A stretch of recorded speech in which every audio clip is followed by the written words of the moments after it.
nadie le gusta que lo lleven a un quirófano para que lo operen, pero a veces es necesario. A veces es de vida o muerte el que te operen. Y ha habido personas, he conocido personas que dijeron, no, no, yo no me opero. Por lo tanto, de vez en cuando el cuerpo se enferma,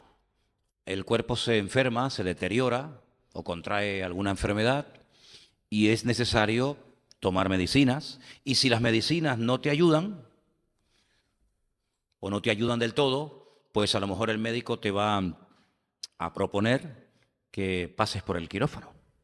Y lo que a lo mejor 20 pastillas o inyecciones o jarabes o sabe Dios qué no te vinieron bien y no te sanaron y te curaron, pues puede ser que una simple operación te pueda extirpar y te pueda solucionar el problema para toda la vida, ¿vale? Todos conocemos personas que se quejan de ciertas y determinadas cosas que ocurren en la vida porque le echan la culpa a Dios y dicen, y no se cortan a la hora de decirlo, si Dios es tan bueno, ¿verdad? ¿Por qué está pasando esto o por qué pasó aquello otro? Y yo quiero decirles que la Biblia está llena, hermanos, créanme, de muchos casos donde Dios intervino de formas muy contundentes. Si quieren, arrancamos por el principio, por el libro del Génesis. ¿Quién echó, pregunto, quién expulsó del jardín del Edén a Adán y a Eva? ¿Por qué? Porque Dios estableció unas normas, unos principios. Él puso límites. Y el hombre, al quebrantar esas normas, pues toda acción experimenta unas causas y unas consecuencias. Es decir, el día que ustedes pequen, que pueden hacerlo, porque aunque no era lo correcto, pero Dios los creó libres y en esa libertad ellos pecaron y se rebelaron contra el Creador. Las consecuencias fueron muchas, pero tal vez la más drástica es que fueron expulsados y nunca más volvieron al jardín del Edén. No es que después de 20 años, donde demostraron que ya estaban restaurados y se habían arrepentido, bueno, ahora pueden volver. No, al jardín del Edén no volvieron nunca. Sí, lo perdieron. Hay cosas que se pueden, no digo en todos los casos, pero hay cosas que con el pecado se pueden llegar a perder que a lo mejor nunca puedes volver a recuperarlas. Fíjate lo que te digo.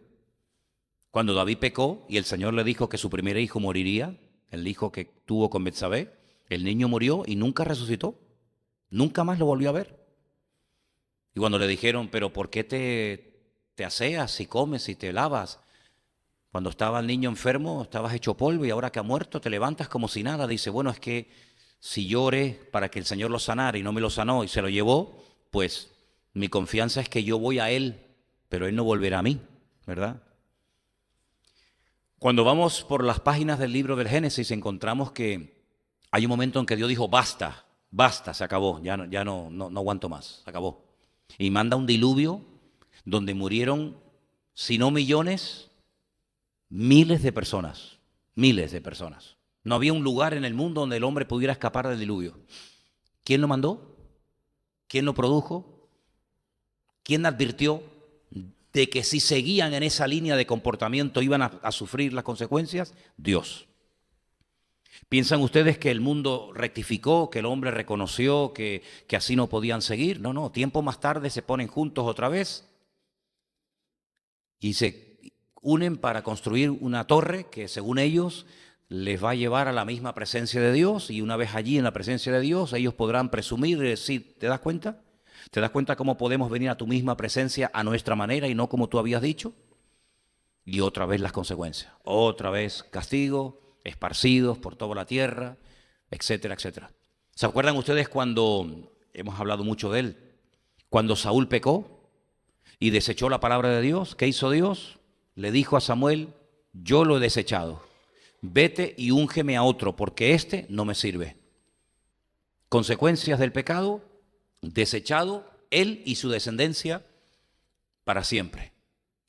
Volviendo un poco atrás, Moisés peca, consecuencia de su pecado, ahora no entras a la tierra prometida. Mira que quería, ahora no entras a la tierra prometida. Consecuencias del pecado cuando entran a la tierra prometida y van en pecado a una guerra, no van en la santidad debida a la situación, que hacen el ridículo y son vencidos por el enemigo en una pequeña población llamada Jai. Josué se rasga las vestiduras y él dice, pero ¿cómo es posible que el otro día al grande le ganamos y al chico perdemos? Y el Señor le dice, es que hay pecado en el pueblo. Hay pecado. Se ha abierto una brecha. Yo dije que no se podía hacer esto, alguien lo ha hecho, pero bueno, es uno dentro de un montón de miles o de millones de personas. Sí, pero ese uno ha traído una maldición al pueblo y hasta que eso no sea extirpado, hasta que eso no sea eliminado, no van a levantar cabeza. Claro, en medio de una multitud tan grande, ¿cómo va a saber Josué de tantos miles y miles y miles de soldados que tenía? ¿Cómo va a saber él quién fue exactamente el que pecó? Bueno, Dios sí lo sabía, ¿sí o no? Y le dijo, pasen mañana todos en fila, uno detrás de otro, y yo te voy a indicar quién es y qué familia y lo que tienes que hacer para empezar de cero. Y lo hizo el Señor. Fue destruido el templo de Jerusalén cuando el profeta Jeremías le decía, o se arrepienten o la ciudad va a ser quemada y el templo va a ser destruido y vais a ser llevados al cautiverio, ¿sí o no? ¿Quién le permitió a Nabucodonosor atacar y destruir el templo y la ciudad de Jerusalén? ¿Quién? Dios. Es decir, detrás de toda cosa que hacemos, todo acto de desobediencia, vienen en mayor o en menor medida una serie de consecuencias, una serie de resultados. Y yo les he puesto estos ejemplos antes de entrar en el pasaje que vamos a leer esta tarde, para que se den cuenta de que esto no es nada nuevo. Si no es nuevo que en un momento puntual el pueblo no levante cabeza, que no haya lluvia, que las cosechas sean un desastre, que el enemigo se ría en la propia cara del pueblo de Dios, que haya debilidad, enfermedad. No es nada nuevo. Si ya desde los tiempos del Jardín del Edén lo estamos viendo. El apóstol Pablo le decía, por ejemplo, a la iglesia en Corinto, dice, ¿saben por qué hay algunos hermanos que siempre están enfermos? Y otros están débiles, siempre están débiles. Y otros han muerto, porque están haciendo las cosas incorrectamente. Así que no es nuevo, si no es nuevo. Vemos, por ejemplo, hermanas en la iglesia de Filipo que estaban peleadas la una contra la otra.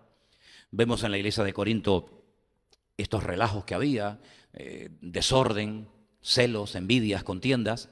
Pero cuando se abre una brecha, cuando en una congregación, cuando en una vida se abre una brecha al pecado, no queda ahí, sino que esa brecha va permitiendo que cada vez se vayan cometiendo más pecados y llegamos a hacer algo que es totalmente antibíblico, pero que hoy en día está de moda, y es toleramos. Vivimos en una época, no, hay que ser tolerantes, hay que ser comprensivos. Mira, este está llevando una vida de relajo, de desorden, de desobediencia, pero oye, hay que ser comprensivos, hay que ser tolerantes, ¿no? Interesante que a veces los que piden ser tolerantes o los que piden que se les tolere, a veces son los más intolerantes, dicho sea de paso, ¿no? Y hay una palabra que dicen que el diccionario de la Real Academia Española ha tenido sí o sí, claro, se usa tanto, que ya casi se ha visto en la obligación de tener que adoptarla y tener que incluirla dentro de las miles de palabras que hay. Y es una palabra que los políticos la pusieron de moda. Y yo quiero que la pongamos ahí y leamos la definición, porque está muy de moda esta actitud. Y es la palabra buenismo. ¿La habéis oído? El buenismo. Bueno, pues ahí la tienen.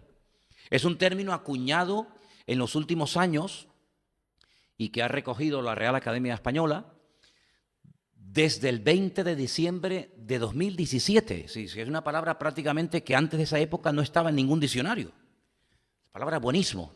Y designa determinados esquemas de pensamiento y actuación social y política, como el multiculturalismo y la corrección política. Es decir, que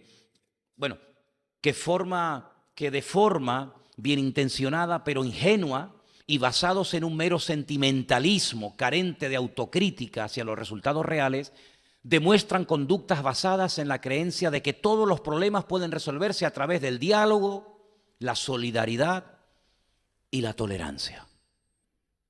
Eso de aplicar disciplina, de ser severos, de poner principios no relativos. Bueno, si sientes cumplir, pues lo haces, si no sientes, sino esos principios fijos e inamovibles de los cuales está lleno la Biblia, porque se habla mucho de tolerancia, se habla mucho de diálogo, se habla mucho de buenismo, todo esto, y derechos humanos, pero la Biblia es una declaración por escrito de la voluntad de Dios acerca de los deberes que el hombre tiene con Dios.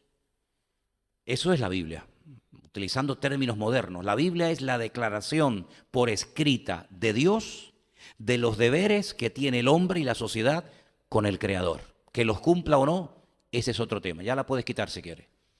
Entonces, ese buenismo, esa actitud de decir, bueno, hay que ser tolerante. No importa si está haciendo una barbaridad, o está pecando, o está haciendo algo que no es verdaderamente propio de la vida y de la conducta de un cristiano, pero bueno, hay que ser tolerantes, pues esa actitud no es bíblica. Es decir, Dios no es tolerante con el pecado, y si Él no lo es, ¿por qué lo voy a hacer yo? Dios le da una importancia tremenda, tremenda al pecado. Si el pecado no te permite demandar de Dios nada, sino que el pecado te expone ante consecuencias que se te van a escapar de tus manos. A veces pueden venir esos castigos en forma no sé, de diluvios, como hemos visto, o en forma de expulsión, o en forma de guerra. Sí, hay muchas formas como Dios puede actuar para corregir y para enseñar a un pueblo, a una nación, a una iglesia, a un ministerio, a una persona. Lo importante es que el hombre capte el mensaje, porque quejándonos por lo que no entendemos y rechazando el trato de Dios no sacamos nada. Entonces, en la iglesia de Corinto, como se dio lugar al desorden, como se dio lugar al pecado, pues ¿qué pasó? Que cada vez fueron cometiéndose y más pecado. Pero la iglesia llegó un momento en el que se adaptó a aceptar cosas que Dios no acepta ni permite como si fueran normales. Y hay un capítulo, que es el capítulo 5 de Primera de Corintios, que yo lo voy a leer, si la porción que ustedes van a buscar ahora en su Biblia o que vamos a poner en la pantalla, yo lo voy a leer desde otra versión que me pareció buenísima y que nos va a ayudar mucho a entender el tema que quiero compartir con ustedes. Concretamente está en Primera de Corintios, capítulo 5, del versículo 1 al 13. Si ustedes quieren seguir la lectura por la pantalla, lo pueden hacer, pero presten atención a esta versión que yo les voy a leer, que es muy buena, me gustó mucho acerca de esta porción. Y dice así, Primera de Corintios, capítulo 5, versículo 1. Se dice por ahí que hay promiscuidad sexual entre vosotros, y hasta un punto que no se da ni entre los paganos, llegando a darse el caso de que uno mantiene relaciones con la mujer de su propio padre. Y no le dais ninguna importancia, y hasta presumís de ser tolerantes en lugar de lamentarlo y tomar medidas, como es vuestro deber, para que no sea admitido entre vosotros el que ha cometido tales desmanes. Buenísima, ¿eh? En cuanto a mí, ausente físicamente, pero identificado con vosotros en espíritu, ya me he pronunciado como si yo estuviera presente entre vosotros. Por lo que se refiere al que ha perpetrado tal acción, mi veredicto es que, reunidos en el nombre del Señor y contando con mi presencia en espíritu, respaldados por el poder del Señor Jesús, entreguéis al que así ha actuado, a Satanás, para que sea eliminada de su cuerpo la concupiscencia, para que su espíritu se salve en el día de nuestro Señor Jesucristo. Vuestra presunción no me causa ninguna gracia. ¿Es que no sabéis todavía que un poco de mala influencia puede corromper a toda una sociedad? Limpiaos de la vieja y mala influencia para que podáis empezar de nuevo con limpieza como Dios os ha limpiado. Porque nuestro Cordero Pascual, que es Cristo, ya ha sido sacrificado. Así que hagamos fiesta no a la manera corrompida de antes, ni con la mala influencia de corrupción, sino con los actos de sinceridad y de integridad. Es una versión de este pasaje que me pareció muy interesante y que nos puede enriquecer mucho a la hora de entender este pasaje. El capítulo nos está hablando acerca de un problema de inmoralidad sexual dentro de la iglesia de Corinto. Y había llegado a tal magnitud dicho acto que el apóstol Pablo se atreve a decir que lo que estaba pasando dentro del seno de la comunidad cristiana de Corinto era algo que ni en el mundo se veía bien. Escandalizaba incluso a los inconversos de lo que para los corintios era normal. ¿Qué es lo que estaba pasando allí dentro?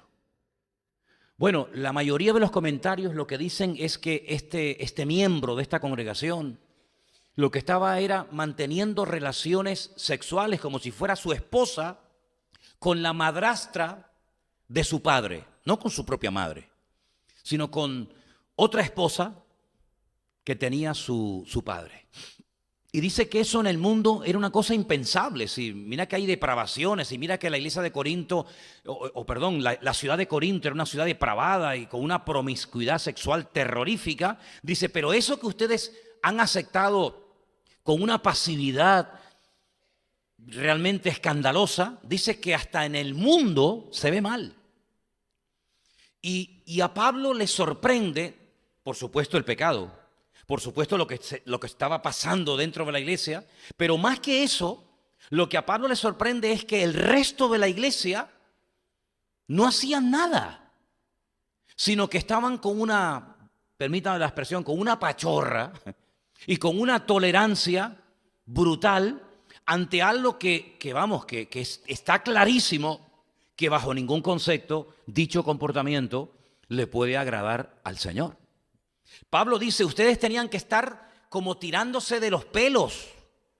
Ustedes tenían que lamentarse, como si fuera una tragedia, igual. Ustedes tenían que lamentarse de que dicho acto se haya producido y se siga produciendo dentro de la iglesia. Y esa palabra, ustedes deberían lamentarse, es una palabra que viene de cuando uno iba a un duelo, cuando uno estaba de luto por la pérdida de un ser querido, pues uno se lamentaba y uno lloraba y uno hacía todo tipo de manifestaciones desgarradoras y de dolor por la pérdida de un ser querido. Pablo dice, así deberían de estar todos en la iglesia, diciendo, pero ¿cómo nos ha pasado esto? ¿Cómo hemos caído tan bajo? Que pecados que ni el mundo los practica, nosotros sí los practicamos y encima no le decimos nada. Y este hombre viene a la iglesia y se congrega y participa de la cena del Señor y habla y ora y opina y sabe Dios y hasta compartía la palabra. Pablo dice, esto tenía que ser algo que trajera una tristeza y un dolor a la iglesia terrible. Y veo que ustedes están sin ningún tipo de reacción opuesta a dicha actitud. Entonces Pablo se entera de este problema y entonces Pablo dice, miren hermanos, yo no estoy presente en este momento entre ustedes, pero les hablo como si estuviera en este momento entre ustedes, por lo menos espiritualmente estoy.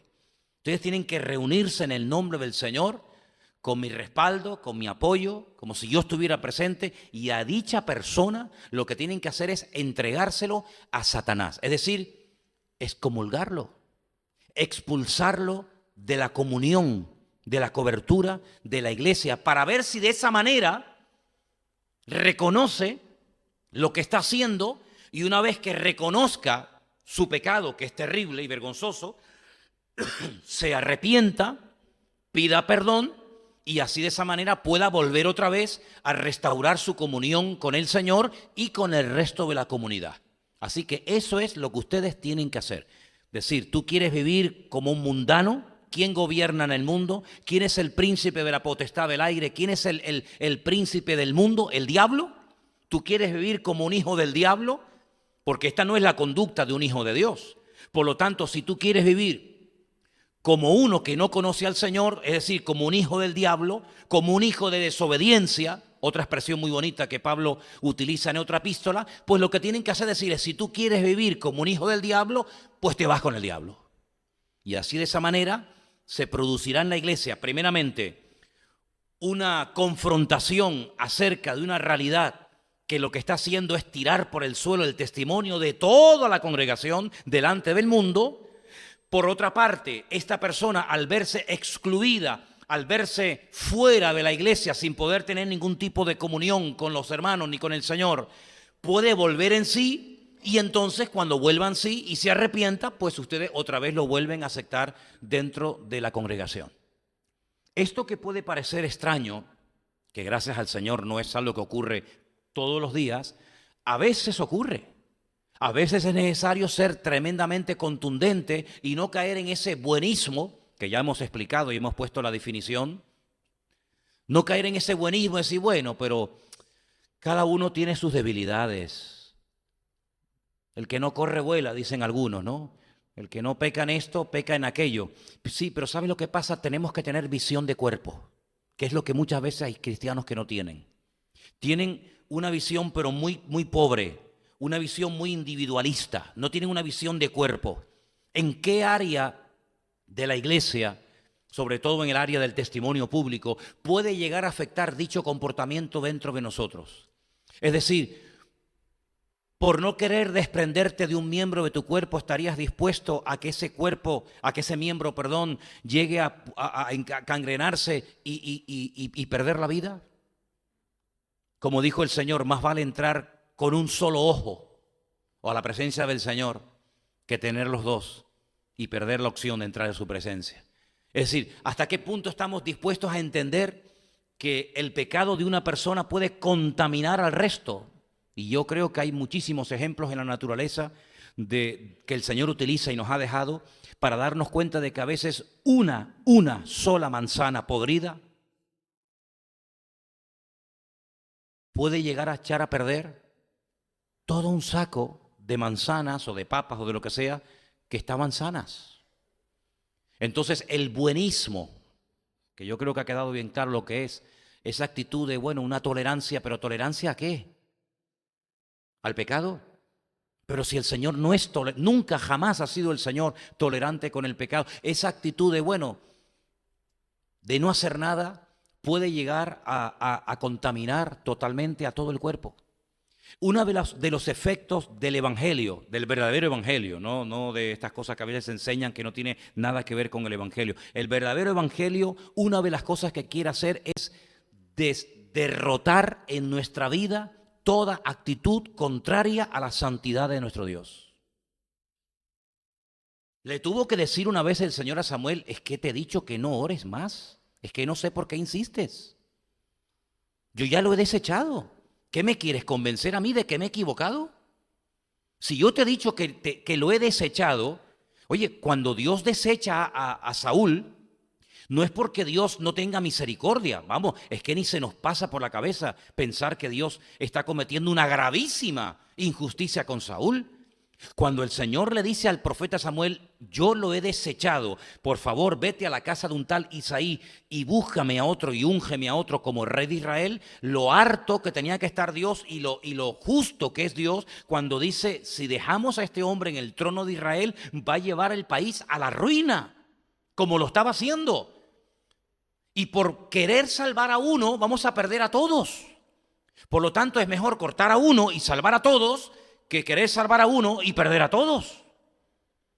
Entonces el evangelio, el verdadero evangelio, la palabra, siempre produce en nosotros una confrontación.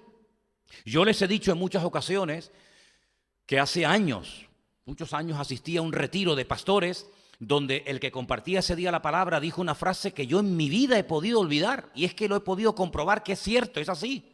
Sin confrontación no hay cambio. Si esperamos que algunas personas que llevan una vida de desorden, que llevan una vida de un cristianismo light, donde no hay compromiso, donde no hay crecimiento, donde no hay madurez, cambien con el tiempo, nos equivocamos, hermanos. No es así.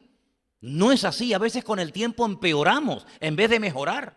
Si usted tiene un cáncer, el cáncer no va a desaparecer con el tiempo, el cáncer se va a reproducir más. Y lo que era pequeño y operable y era posible que con una operación se pudiera salvar esa vida, si usted deja pasar demasiado tiempo, al final lo que se podía haber salvado se termina muriendo.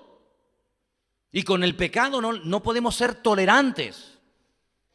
Con el pecado tenemos que hacerle la guerra. Porque no terminar de reconocer que cuando yo cometo un pecado, tengo que experimentar sí o sí en mi vida consecuencias, es ir en contra de los principios básicos del Evangelio. Cuando David pecó, sí, claro, el Señor perdona, faltaría más, y el Señor restaura, pero las consecuencias las pagó toda su vida. Yo he conocido a muchas personas que se llegaron a convertir al Señor, que incluso algunos llegaron a ser pastores, pero terminaron muriendo de SIDA. Porque en su época anterior, en su etapa anterior a conocer al Señor, estuvieron en el mundo de la droga, pero que muy metidos, intercambiaban jeringuillas, se contaminaron, sí, se salvaron. Su alma, su espíritu se ha salvado. Pero tienen un virus que los llevó finalmente a la muerte. Y esas son las consecuencias que pueden quedar de haber llevado una mala vida. Que Dios puede sanar a alguien de SIDA, faltaría más. ¿Quién duda de eso? Nadie. Que Dios puede sanar a una persona de tener un hígado destrozado porque estuvo toda la vida en el alcohol o estuvo toda la vida en una vida de desorden, de lujuria, etcétera. Claro que lo puede hacer, pero lo natural es que cuando una persona va en contra de las leyes establecidas por el Creador, tiene sí o sí que experimentar las consecuencias. Tiene más probabilidades de matarse una persona que practica deportes de riesgo que una persona que no practica dichos deportes de riesgo. Eso no significa de que una persona que nunca se ha tirado en puenting o en parapente no puede caerse de un balcón, hombre, claro, pero es mucho más probable que una persona que está siempre en el filo de la navaja pierda la vida que uno que lleva una vida, vamos a decir, entre comillas, normal. Una persona que sí fue un pecador, pero que no destruyó su organismo, no destruyó su cuerpo, sino que incluso puede ser que hasta lo olvidara. Puede ser que viva más años que una persona que jugó con su cuerpo, que abusó de su juventud, que se metió basura en el cuerpo y que puede llegar a contraer una enfermedad que si no hubiera practicado y si no se hubiera metido esas sustancias destructivas en el cuerpo, pues podía haber vivido mucho más años de los que vivió. Por lo tanto, cuando analizamos este tema en la Biblia, tenemos que partir de la base que cuando nosotros pecamos, nuestra alma, nuestro espíritu, nuestra mente, todo nuestro ser puede llegar a ser tremendamente sacudido por el enemigo y por la vida. Y el apóstol Pablo dice, hermanos, esa actitud de buenismo, de decir, bueno, aquí tenemos algo terrible que ni el mundo lo está haciendo, pero bueno, está entre nosotros, no es de Dios. El apóstol Pablo es tremendamente severo con esto y él dice, mira, lo que tenemos que tratar es siempre de ir a la raíz del problema. Es decir, si usted está tosiendo mucho, hermano o hermana, que no es mi caso ahora, pero si usted está tosiendo mucho ahora, usted puede ser que se tome un poquito de miel con limón y se le quite la tos y le deje de picar la garganta. Pero si sigue tosiendo, puede ser que haya algo peor.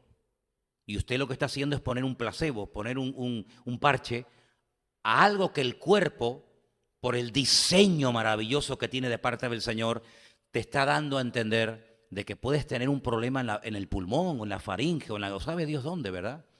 Si a ti te está continuamente doliendo algo y te tomas una pastilla y se te quita, pero te vuelve a doler y te vuelve a doler y te vuelve a doler, mira, déjate de pastillas y vete al médico. Puede ser que ese dolor es la alarma que se está encendiendo y que te está diciendo, oye, esto tienes que solucionarlo lo antes posible. Cuando alguien tiene una muela picada, prácticamente ya que no tiene ninguna solución, hombre, la solución la tenías antes. Pero cuando ya la muela prácticamente ya no se puede hacer nada con ella, sí puedes ir a la farmacia y puedes meterte todos los analgésicos y todas las pastillas que tú quieras. Y puedes quedarte drogado y puedes quedarte patas arriba durmiendo y ya no me duele. Sí, pero no te olvides que se te ha quitado el dolor, pero la muela no ha desaparecido el problema, sigue estando. Entonces, ¿cuántas veces nosotros con el pecado tratamos el pecado de esa manera? A la ligera, como si fuera un parche. Es interesante notar porque hay una expresión que todos conocemos, que la utiliza Juan el Bautista por primera vez.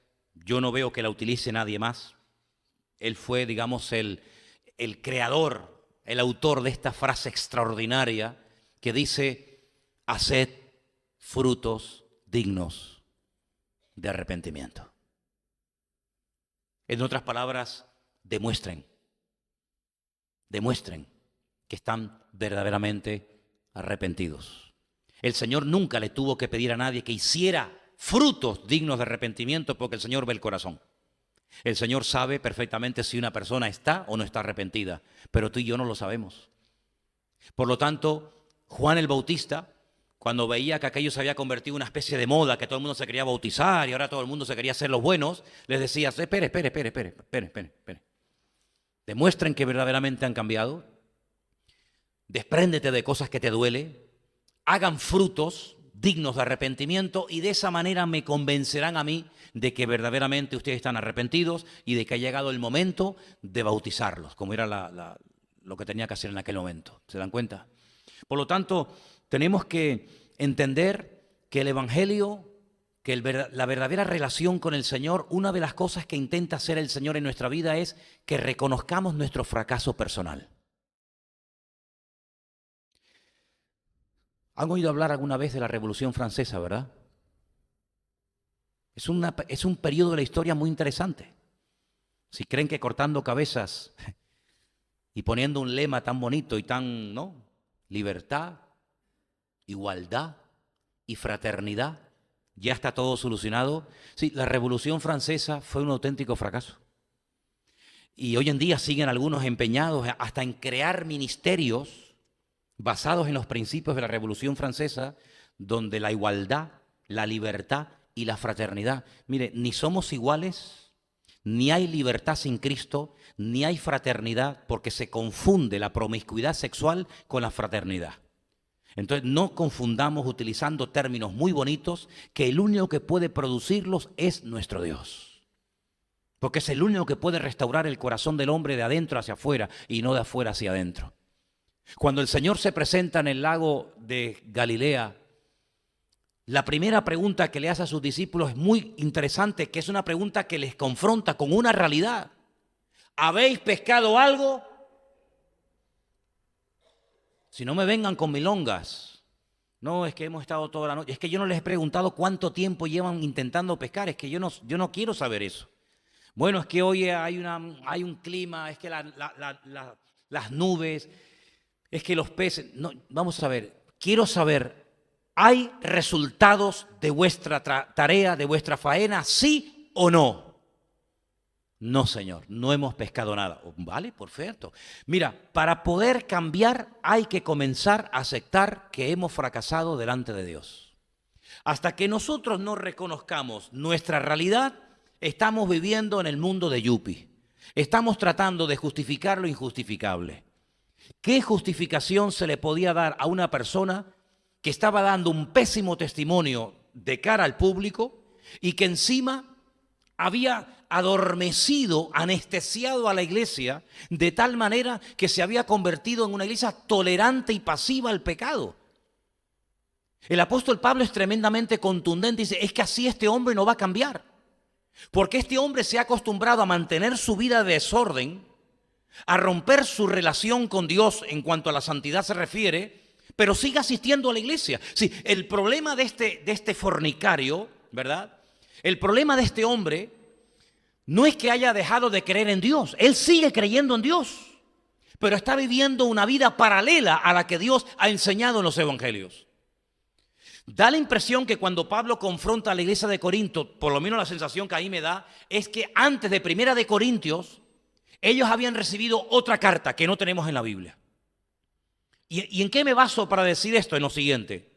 Porque Pablo hay un momento que le dice, hermanos, mire, yo no les escribí, luego está haciendo referencia a lo que les había dicho, yo no les escribí que no se juntaran con fornicarios. Yo no les dije eso. Yo no les escribí diciéndoles que no se podían juntar con borrachos o con adúlteros. No, yo no les escribí eso. Vamos a leerlo. Vamos a ir a Primera de Corintios, por favor, para que veáis exactamente las palabras que el apóstol Pablo les dice a estos hermanos. Estamos en el capítulo 5, versículo 9. Tal vez podemos ponerlo ahí, por si alguien quiere seguir la lectura. Repito, Primera de Corintios 5, del 9 en adelante. ¿Lo tienen, hermanos? De vez en cuando díganme algo para animarme. Gracias, hermano, le agradezco. Sí, yo me animo también. Bueno, ahí lo tenemos. Os he escrito por carta que no os juntéis con los fornicarios. No absolutamente con los fornicarios de este mundo, o con los avaros, o con los ladrones, con los idólatras. Dice, pues en tal caso, os sería necesario salir del mundo. Sí, vamos a parar un momento, para. Es decir, si no nos podemos juntar con ladrones, con fornicarios, con avaros, pues hombre, es que cuando abrimos esas puertas y salimos allá afuera, toda esa lista está allá afuera. ¿Sí? El que no es avaro es un ladrón, el que no es un mujeriego. Bueno, si te cuento anoche lo que pasó aquí en el barrio, ya es para echarse a correr, ¿no? En fin, aquí el que no corre vuela. Pablo dice, no, es que yo no les he dicho que no se pueden juntar con ladrones, con fornicarios, yo no les he dicho eso, yo no les he dicho eso. Como que malinterpretaron al apóstol, ¿no? Dice el 11, yo lo que les escribí es que no os juntéis con ninguno que llamándose, dígalo fuerte, hermano. Eso es otra cosa, eso es otro tema. Que no os juntéis con ninguno que llamándose hermano fuere fornicario, avaro, idólatra, maldiciente, así que hable mal, que sea un borracho, ladrón, con el tal, ni aun comáis. Y eso es palabra de Dios. ¿Qué te parece, amigo? Eso es lo que está diciendo Pablo. Vamos a ver, no me malinterpreten. Yo no les he dicho a ustedes que no se junten con ladrones, con malicia, ¿no? Porque hasta el mismo Señor Jesucristo lo hacía. No fue a comer a casa de publicanos y no se dejaba a veces lavar los pies por personas que no tenían una reputación muy digna, que digamos. Es que estamos en el mundo todo el mundo comete uno, varios o muchos pecados. Pero si no nos acercamos a ellos para evangelizarlos, ¿cómo dejarán el pecado? Pablo lo que dice es que lo que ustedes no tienen que caer en el error de permitirle a uno que dice que es hermano nuestro, dice que tiene nuestro mismo padre, porque yo soy hermano tuyo si tenemos el mismo padre, ¿no? Si no tenemos el mismo padre espiritualmente hablando, no somos hermanos, seremos amigos, seremos vecinos, conocidos. Si hay alguien que dice que es mi hermano, luego Cristo es su Salvador, el Padre, Dios es su Señor, pero lleva una vida de desorden, de avaricia, de fornicación, de idolatría, de borrachera, etcétera, dice, con esa persona no se puede uno juntar ni para comer. Entonces Pablo era una persona tremendamente severa e intolerante con el pecado. Y muchas veces nosotros no nos damos cuenta de que así deberíamos de ser también los cristianos hoy en día. ¿O no? Ahora, es interesante que hay algunas personas que no quieren aceptar su realidad. Y yo me he preguntado, ¿por qué? ¿Por qué a veces hay gente que le cuesta tanto reconocer lo que es evidente y lo que todo el mundo sabe y ve? ¿Por qué? Bueno, yo he llegado a la conclusión de que hay gente que tiene miedo de que la gente sepa cómo en el fondo es realmente él o ella. Es decir, es como una especie de caparazón, ¿no? Una especie de coraza. A veces cuando voy a pasear a Trotsky por aquí, por el barrio, hay algunos gatos que cuando nos acercamos a ellos, se agachan y quieren pasar como desapercibidos, se meten debajo del coche y agachan las orejas y no se mueven, se quedan quietos porque le tienen miedo al perro. Entonces adoptan una postura de que no me muevo, que no me descubra, porque en el fondo tiene miedo. Y hay personas que actúan por el miedo. No, que no se enteren que yo tengo esta debilidad, no se lo digas a nadie. Pero ¿sabes una cosa? La Biblia dice que el pecado, en unos más y en otros menos, termina descubriéndonos. Sí, no puede una persona ocultar toda la vida su pecado. Tarde o temprano el pecado o sale, a menos que lo confieses delante del Señor. Tarde o temprano se descubrirá lo que tú en el fondo eres, te guste o no. Pero hay personas que están dominadas por el miedo y el miedo paraliza y el miedo hace que la persona se quede ciega y que la persona no admita que tiene un gravísimo problema. Puede ser desde su juventud, pero que por miedo lo tiene ahí oculto y lo camufla de espiritualidad, lo camufla de timidez, lo camufla de 20.000 disfraces habidos y por haber, pero en el fondo lo que tiene es miedo a que la gente sepa que a este chico le gustan los hombres, o que esta chica tiene una tendencia al lesbianismo, o que este hermano tiene un problema de pornografía, o que este hombre tiene un problema con la mentira, o que esta persona tiene un problema con... Entonces hay ese miedo a que la gente no sepa cómo yo soy realmente en el fondo. Y la Biblia nos enseña que el miedo no es el mejor consejero, ni Dios lo produce, porque lo que hace el miedo es que te ciega y quieres vivir una vida diferente a lo que tú realmente eres. Creo que también hay otro tipo de personas que por orgullo no quieren reconocer su realidad y te dicen, no, yo no estoy tan mal. Y tú lo ves destruido, tú lo ves hecho polvo, pero él o ella no se ven tan mal. No, yo controlo. No, yo puedo, déjame. Yo cuando te necesito ayuda te llamo. Pero es que hay un orgullo que te impide reconocer que necesitas urgentemente ayuda, amigo. Y yo el otro día le dije a una persona, digo, ¿sabes qué? Mi Señor Jesucristo. Fíjate de quién estamos hablando, ¿eh? Son palabras mayores, ¿eh? Mi Señor Jesucristo le dijo un día a 3 hombres, ¿podéis orar por mí esta noche? Porque hoy estoy triste y necesito apoyo en oración. Y se han quedado con la boca abierta diciendo, pero ¿tú nos estás pidiendo oración a nosotros? Sí, claro. Si el Señor se atrevió a pedir oración y no ocultó, ¿cómo estás? Bien, yo estoy muy bien. Sí, estoy bien. No, estoy triste, estoy mal. Tengo una lucha interior tremenda. Estoy pasando una guerra en mi interior alucinante, porque hoy se debate el destino de la humanidad. De lo que yo decida hoy aquí en este huerto pequeñito, de lo que yo diga hoy aquí, depende toda la historia de la humanidad. Los que murieron, los que viven y los que nacerán en las futuras generaciones. Es decir, hoy se está jugando el destino de la humanidad, que no es una broma. Y hay una batalla en mí tremenda, mi voluntad, la voluntad de mi Padre. Yo sé lo que Él quiere, pero yo también sé lo que yo quiero. Y estoy triste y orar por mí. Si Él lo hizo, ¿por qué nosotros, a veces por el maldito orgullo, no decimos, hermano, ¿podéis orar por mí? Ya basta de vivir manteniendo una imagen irreal de lo que no somos. ¿Qué es lo que hace el mundo? Siempre ocultando. Bueno, no fue para tanto, ¿verdad? Uno de los problemas que este gobierno que acaba de ser quitado de medio ha tenido siempre es que nunca ha querido reconocer y admitir que ha hecho cosas que están mal. Y el pedir perdón es tan bíblico como el dar testimonio cuando Dios me bendice, ¿sí o no? Padre, he pecado contra el cielo y contra ti. Bueno, gloria a Dios, gloria a Dios. Claro, ya cuando viene la segunda parte, el Padre lo interrumpe y dice, no, espera un momento.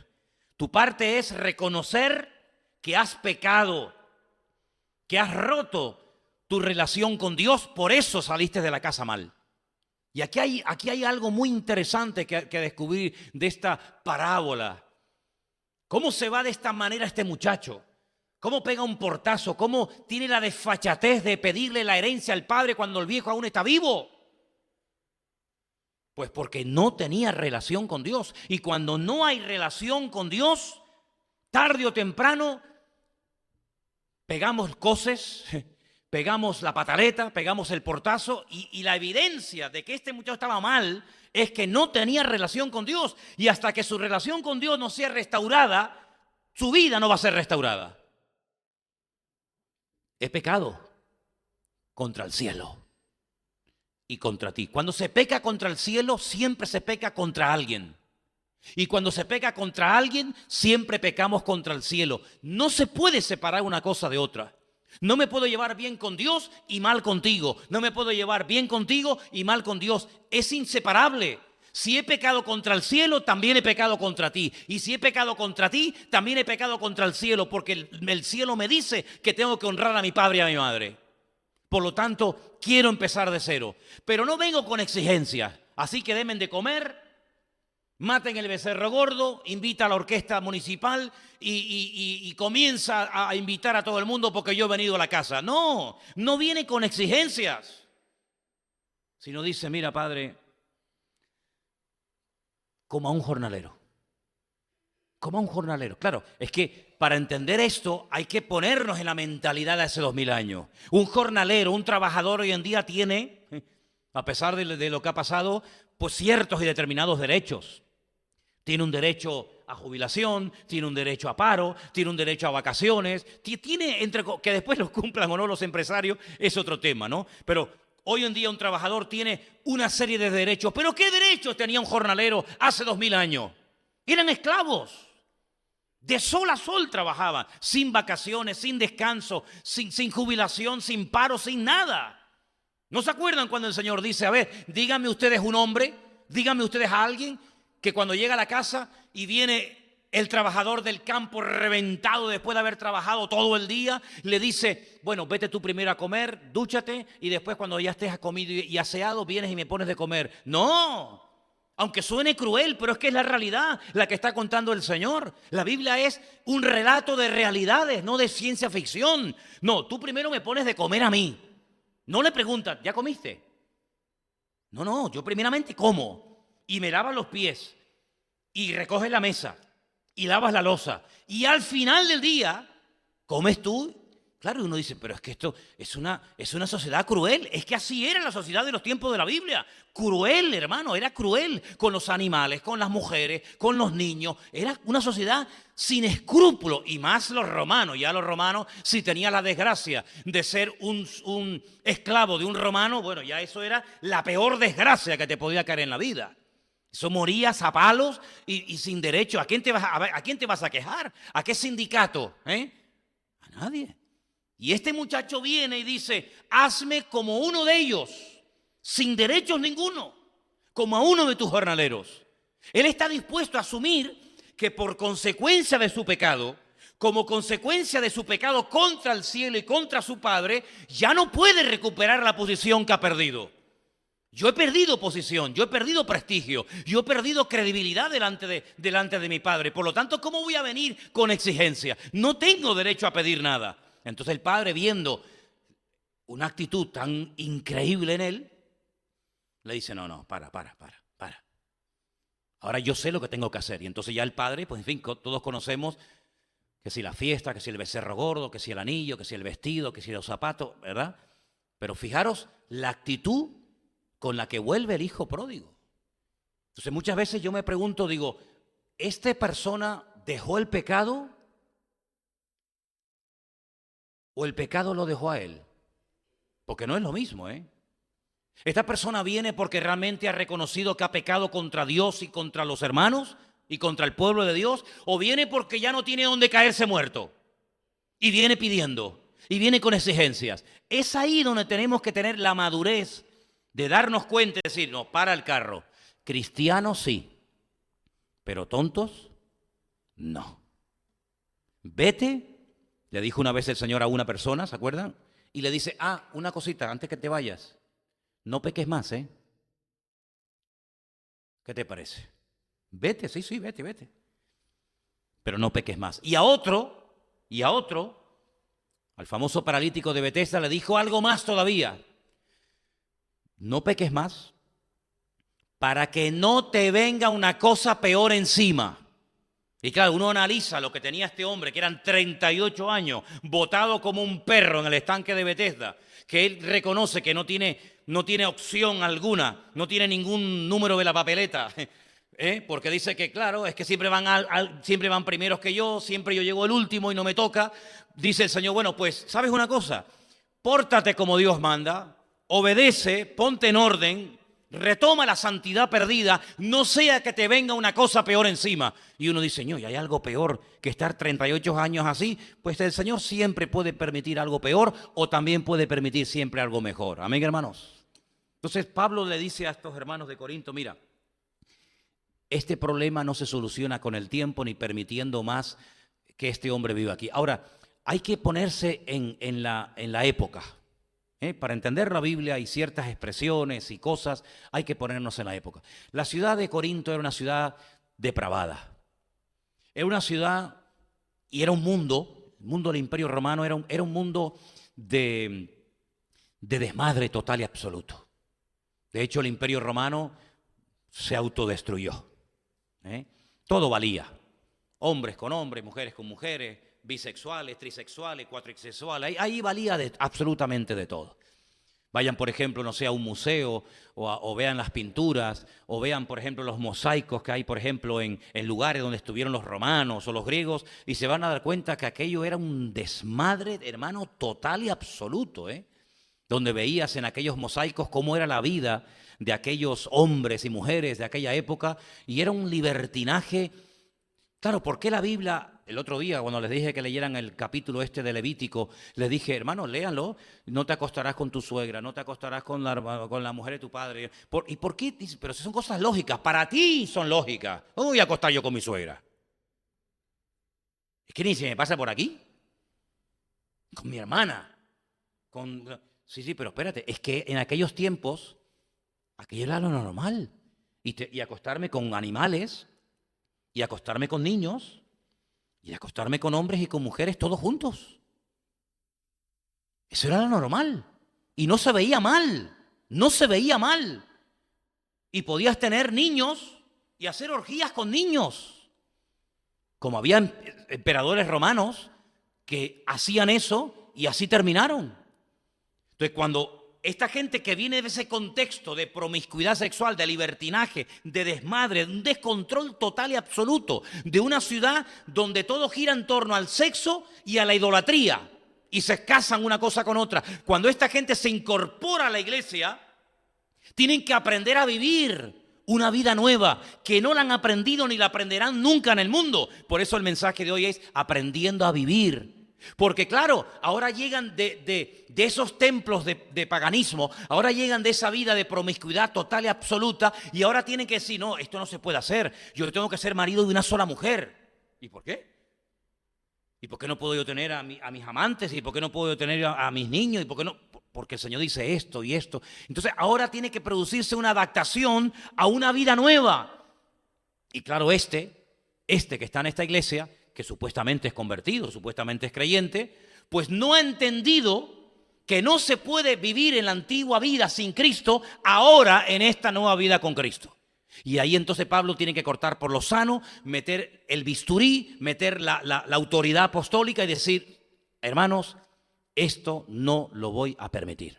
Este personaje me lo cogen y se lo entregan a su dueño, se lo entregan a Satanás, para ver si de esa manera vuelve en sí. Porque la pregunta es, en la parábola del hijo pródigo, ¿cuándo volvió en sí el hijo pródigo? ¿Cuando se llevó la bolsa llena de dinero y cuando tenía amigos y podía hacer lo que le daba la gana? No. Cuando le faltó. Cuando llegó tan bajo que dice que anhelaba comer las algarrobas que comían los cerdos.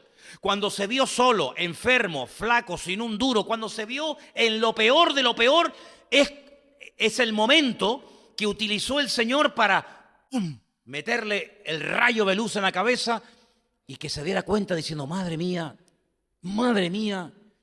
lo que estoy haciendo con mi vida. Hermanos, hay gente que con la predicación del Evangelio el Señor le toca el corazón, entran en convicción de pecado, se arrepienten, le entregan su vida a Cristo y son fieles todos los días hasta que se mueren. Pero hay gente que no va así. Hay gente que hasta que no se rompe la cara 30 veces contra la pared, no reconocen y no admiten. Y están dando vueltas y vueltas y vueltas en círculo. Y no terminan de romper con hábitos que los llevan. Porque muchas veces cometemos el error de decir, esta persona tiene este problema. No, no, no. Yo le dije una vez a una persona, digo, mira, me decía, no, es que mi problema es el cigarrillo, me dijo una persona, ¿no? Digo, ¿qué va? Ese es el problema más pequeño que tú tienes. ¿En serio? Digo, claro.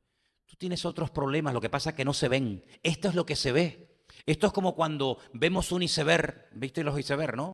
Enormes, sí, pero ¿sabes qué? Hay más debajo del agua que fuera del agua. Y tenemos a veces la tendencia en ese buenismo, en esa ingenuidad típica de muchos cristianos, de pensar que el problema de este muchacho es este, o el problema de esta hermana o este matrimonio es este. No, no, pero mira debajo del agua. Mira debajo del agua. Es como aquel árbol enorme. Saben que los árboles más grandes del mundo son las secoyas, son árboles gigantescos, enormes. Bueno, pues resulta de que en Estados Unidos, entre la frontera, allí entre Canadá y Estados Unidos, había una secoya gigantesca que había estado no sé cuántos siglos en pie y todo el mundo se sacaba fotografías, era el emblema del estado y todo el mundo presumía de no sé cuántos hombres tienen que rodear porque es un árbol gigantesco y no sé qué, no sé cuánto. Y había soportado vientos, huracanes, tormentas, rayos y ahí siempre estaba bien paradita la secoya hasta que una mañana se la encontraron tumbada en el camino.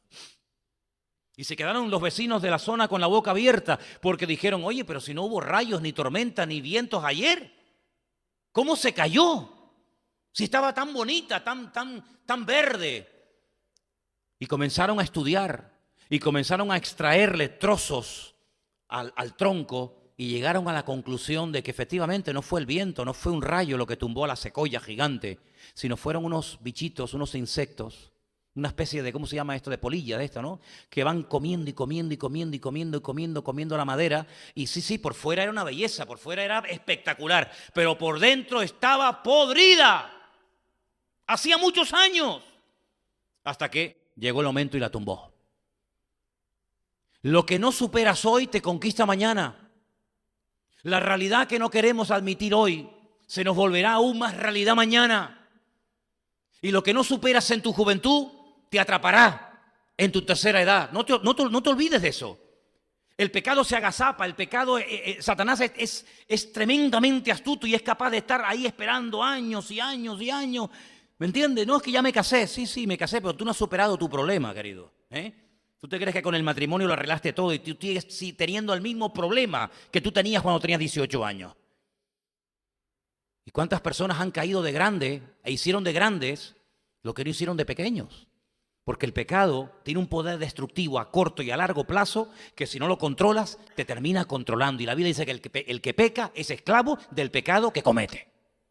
Y esta persona de la iglesia de Corinto entendió parte del evangelio, sabía el evangelio, se congregaba, no estamos hablando de un pagano, estaba dentro de la iglesia. Formaba parte del círculo de los hermanos de la congregación. Probablemente cantaría, participaba en la Santa Cena. Pero Pablo dice, pero es que la conducta que lleva no es digna de ser llamado hermano nuestro. Por lo tanto, si no vive como un hermano nuestro, tiene que estar fuera de la cobertura de la iglesia. Es decir, el mundo no fue arrancado de su corazón, sino que estaba bien agarrado al mundo y tarde o temprano el mundo, pues, amigo, te descubre y sale a la luz. El pecado es como un cáncer que mata la santidad de la iglesia y de los creyentes. No es agradable, me imagino que no tuvo que ser nada agradable decirle a esta persona, mira, aquí por un tiempo no te puedes congregar, pues tu conducta no es digna de una iglesia, tienes que marcharte. Se tuvieron que tomar medidas muy en serio contra el pecado, porque el pecado es dañino, es contagioso, y estamos entrando en una tolerancia que al final esto va a sentar un precedente y otras personas van a hacer lo mismo y después no vamos a tener autoridad para decirle tú no lo hagas cuando tú me puedes decir sí, ¿y por qué aquel lo hace? Me lo prohíbes a mí, pero se lo permites a aquel porque es el hijo del pastor o la hija de fulana o el hijo de mengano. Por lo tanto, Pablo es tremendamente contundente y dice, aquí el problema no se soluciona orando. ¿Por qué no dice, hermano, oren por este hermano para que deje de vivir con su madrastra y deje el pecado? No pide oración. No dice, bueno, quítenle la Santa Cena. Pónganlo en una silla aparte. No, es que hay situaciones que uno tiene que ser tremendamente contundente. Cuando se te pincha la rueda de un coche, La única forma de solucionar el problema es poniendo otra rueda o arreglando el parche, arreglando el pinchazo. No hay otra forma. Voy a echarle un poquito de agua al coche, que hace tiempo que no le echo. Voy a echarle un poquito de aceite. Pero es que el problema no está en el agua ni en el aceite, mijo. El problema está que tienes la goma picada y como sigas circulando la vas a reventar y te vas a quedar sin goma. Y lo que podías haber arreglado con un parchecito, al final vas a tener que tirar a la basura. Entonces, tenemos que tomarnos en serio todo esto porque la Biblia habla muy claramente acerca del fracaso personal del hombre. El hombre ha fracasado en todos sus intentos. El hombre puede estar cargado de muy buenas intenciones. Puede tener muy buenos planes, sueños y proyectos. Pero la Biblia nos enseña que cuando el hombre peca, las consecuencias que le vienen a su vida a corto y a largo plazo, amigo, son tremendas. Son tremendas. Y prueba de ello que todos nosotros, a pesar de que nos hemos convertido y a pesar de que, bueno, como en mi caso y en otros casos, nos dedicamos a servir al Señor y a predicar su palabra, vamos a morir. Y uno dice, bueno, ¿y por qué la conversión no anula el poder de la muerte? Porque la Biblia dice que la muerte es la consecuencia directa del pecado sobre la parte física del hombre. Por lo tanto, hay consecuencias de que ni la conversión anulan. Fíjate lo que te digo. Porque moriremos, claro, sabemos que tenemos vida eterna, sabemos que estaremos por la eternidad en la presencia del Señor, gloria a Dios, amén hermano, pero la consecuencia del pecado es la muerte, y tarde o temprano, a menos que el Señor nos lleve en vida, todos moriremos. Luego hay consecuencias que sí o sí se van a producir, incluso siendo cristiano. Imagínate no siéndolo, imagínate desobedeciendo al Señor.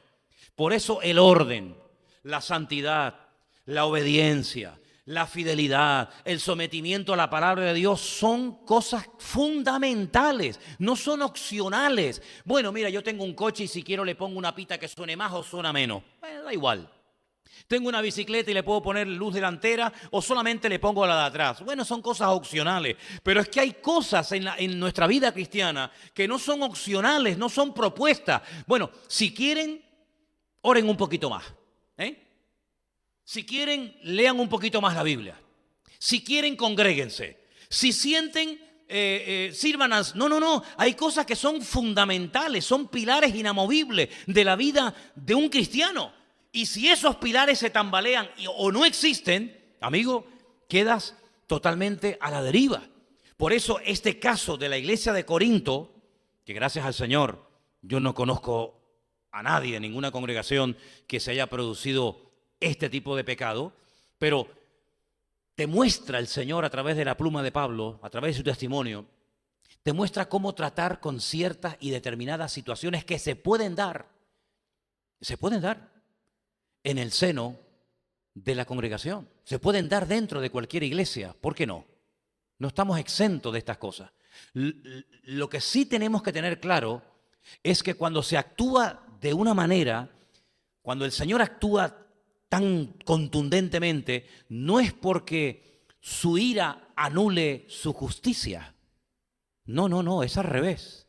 Es que Dios es tan justo, que si no actuara de esa manera, actuaría de una forma injusta.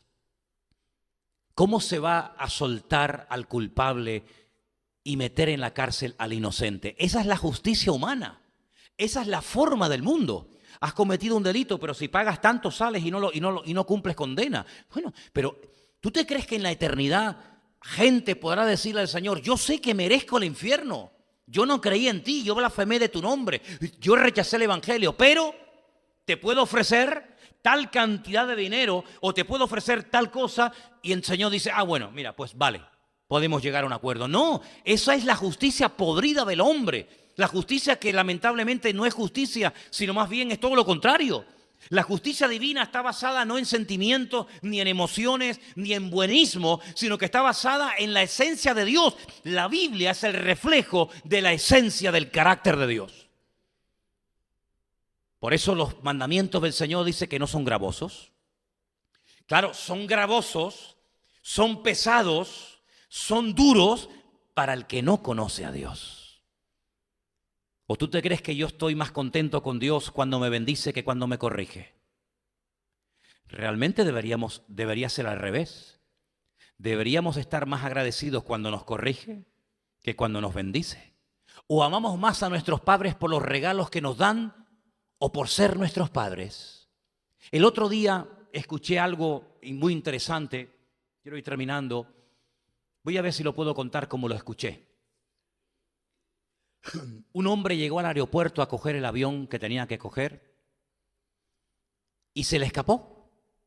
Se le escapó el vuelo y comenzó a quejarse y comenzó a decir todo tipo de barbaridades, utilizando incluso malas palabras porque había perdido el vuelo que él tenía que coger. Al rato se le acerca una persona y le dice: ¿pero qué le pasa, hombre? Lo veo hecho polvo. Es que perdí el vuelo y yo no sé cuándo podré coger otro vuelo para ir a mi casa. Y le dice: hombre, pero usted tiene que estar tremendamente agradecido. ¿No ha oído lo que ha pasado? Dice: no, ¿qué pasó? El vuelo se cayó.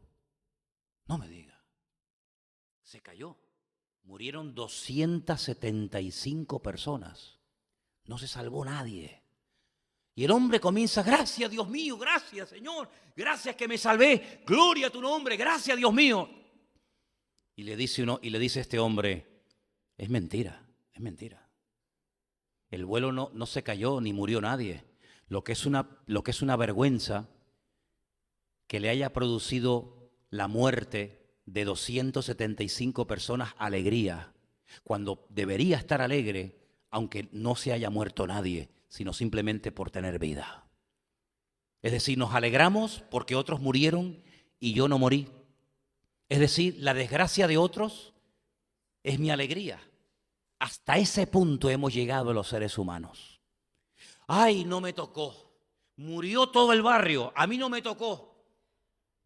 El apóstol Pablo dice a los Corintios: esa actitud tiene que ser desterrada de la iglesia.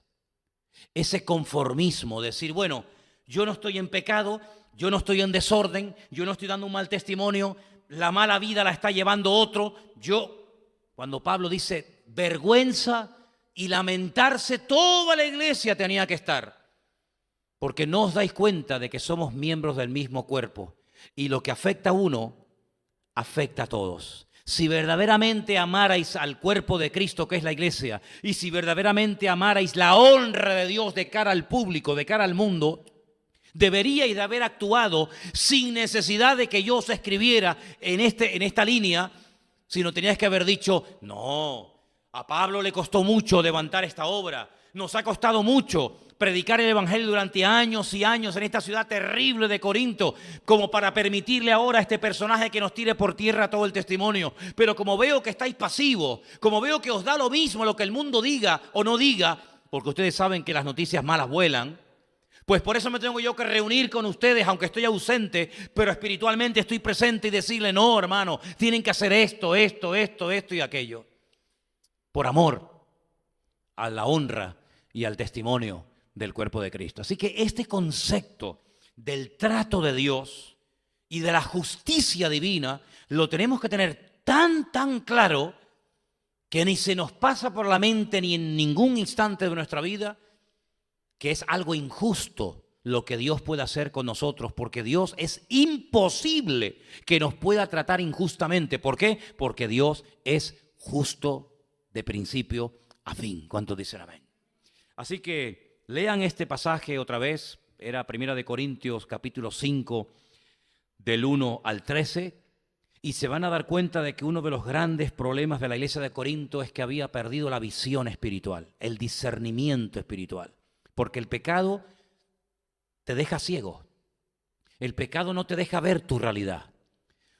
Echas la culpa a los demás, echas la culpa al mundo, a la iglesia, a Dios, al diablo, a los hermanos, a los padres, al pastor, a los jóvenes, a los niños. El pecado es algo tan terrible, hermanos. Es una lepra. Es comparado en la Biblia con la lepra, que te va deteriorando tus pensamientos, tus emociones, tus recuerdos, tu mente. Y te das cuenta de que a veces hay personas que están totalmente ciegas, como esas personas que están muriendo de cáncer y tienen aquí un tubo para poder respirar y aún piden otro cigarrillo más. Y tú dices: oye, como le dijo aquel en la cruz, ni estando, oye, es que de verdad es increíble, ni estando en la misma condenación que te quedan 2 minutos de vida, ni estando a punto de morir, aflojas. Te estás burlando y sabes que dentro de 2 minutos te tienes que presentar delante de la eternidad. Pues esa es la vida del corazón del hombre no arrepentido. El hombre que es capaz de burlarse de Dios hasta en el mismo lecho de la muerte. Espero que a nosotros jamás de los jamases nos pase semejante actitud, pero esto lo podemos evitar manteniéndonos en santidad y en sintonía con el Señor. De tal manera que no solamente dejo el pecado, no, es que aborrezco, me da asco, como dice Pablo, de lo que hacen en el mundo, ni lo mencionen como conviene a santos. Eso entre vosotros ni hablar de eso, porque las malas conversaciones, como dije el domingo, ¿qué? Corrompen las buenas costumbres. Vamos a orar en esta noche, hermanos. Vamos a orar. Vamos a pedirle al Señor que nunca en la vida esa levadura destructiva llamada pecado encuentre masa, encuentre carne en nosotros, que pueda leudar, porque un poco de levadura, dice la Biblia, leuda toda la masa. Que esa levadura del pecado en nosotros no encuentre cabida, sino más bien todo lo contrario. Padre Celestial, te damos gracias, muchas gracias en esta noche, porque tú confrontas con nuestra realidad, tú confrontas con tu palabra, con la Escritura. Y queremos en esta noche pedirte que nos confrontes para que nunca nos hagamos tolerantes ante lo que tú no toleras, para que no nos convirtamos en esas personas con esa actitud que creemos que nosotros lo haríamos mejor que tú. Destierra de nosotros y de nuestros pensamientos y de nuestra forma de vida, destierra de nosotros esa actitud de creer que tú no lo haces bien, Señor. Y ayúdanos a entender que en la casa de Dios lo que tiene que reinar es el orden y la santidad, sin la cual nadie verá al Señor. Gracias, Padre, por lo que estás haciendo en nuestra vida. Te pido que sigas obrando y que el temor reverente a Dios y a su palabra nunca se vayan de nosotros, Padre. Te lo pedimos en esta noche, en el nombre de tu amado Hijo Jesús. Amén y amén. Gloria a Dios. Vamos a ponernos de pie, queridos hermanos.